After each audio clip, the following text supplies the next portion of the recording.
My fake rich friend mocked my old car, then needed my help. One of my old friends named Karen became completely obsessed with showing off money after his online business started making decent profit. At first, I was genuinely happy for him because we grew up together and I knew he always wanted a better life. But the more money he started making, the more arrogant he became. Every time we hung out, he'd flex something new: designer shoes, expensive watches, luxury restaurants, VIP parties, all of it. Meanwhile, I still drove the same old car my dad helped me buy years ago. Honestly, I loved that car because it had memories attached to it, but Karen constantly mocked it. He'd call it Grandpa's taxi and joke that the car sounded like it was fighting for survival every time I started the engine. At first, I laughed it off because arguing over stupid comments felt pointless. But eventually, he started humiliating me in front of other people too.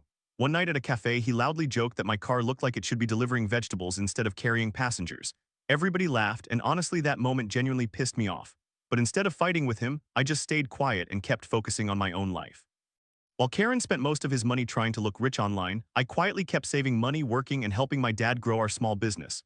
A few weeks later, Karen went to this huge party outside the city and spent the entire night posting videos showing off his sports car and expensive drinks on Instagram. Around 3 a.m., my phone suddenly started ringing nonstop. Guess who it was? Karen. Bro sounded completely panicked. Turns out police had stopped his car after the party because one of his friends was carrying illegal stuff inside the vehicle.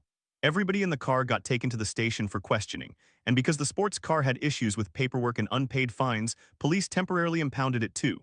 After hours of chaos, Karen needed someone to pick him up because none of his rich party friends answered his calls anymore. Honestly, part of me wanted to ignore him after the way he treated me, but I still went. When I reached the station, this same guy who spent months mocking my old car quietly got into the passenger seat without saying a single joke. The entire drive home felt awkward. Then halfway through the ride, Karen looked around the inside of my car and quietly admitted it was more reliable than his own. That line almost made me laugh because suddenly the old car he used to disrespect became the thing saving him at 4 in the morning. A few months later, I found out most of Karen's rich lifestyle was fake anyway. Half the designer stuff was bought on credit, the sports car payments were overdue, and his business wasn't nearly as successful as he pretended online. Honestly, the whole situation taught me that some people spend so much energy trying to look successful that they completely forget how to actually build a stable life.